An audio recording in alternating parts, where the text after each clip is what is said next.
Chicken കഴിഞ്ഞ ഒരു mid വീക്കൊക്കെ ആയപ്പോൾ വാങ്ങിയതിരിപ്പുണ്ടായിരുന്നു. അത് ഞാൻ കട്ട് ചെയ്ത് മാരിനേറ്റ് ചെയ്ത് വെച്ചിട്ടുണ്ട്. അപ്പോൾ ഇനി ഇത് കറിയാക്കാം. അപ്പോൾ ഇതൊരു 2 ദിവസം നിൽക്കും കേട്ടോ.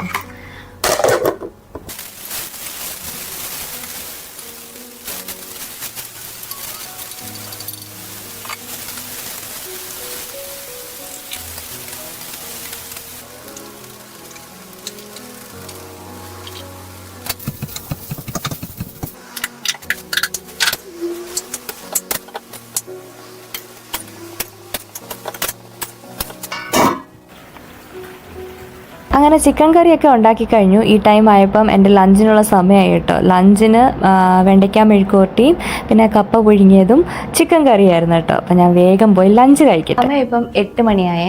ഞാൻ ഫുഡ് കഴിച്ചതിന് ശേഷം കുറച്ച് നേരം കിടന്ന് ഉറങ്ങി, പിന്നെ കുളിച്ച് ഫ്രഷായി ഇപ്പോൾ വന്നിരിക്കുകയാണ്.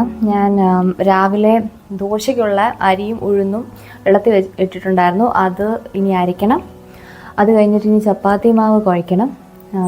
അത്രേ ഉള്ളൂ കേട്ടോ. അതുകൂടെ ചെയ്ത് കഴിഞ്ഞാൽ ഓൾമോസ്റ്റ് എൻ്റെ മീൽ പ്രെപ്പിങ് കഴിയും.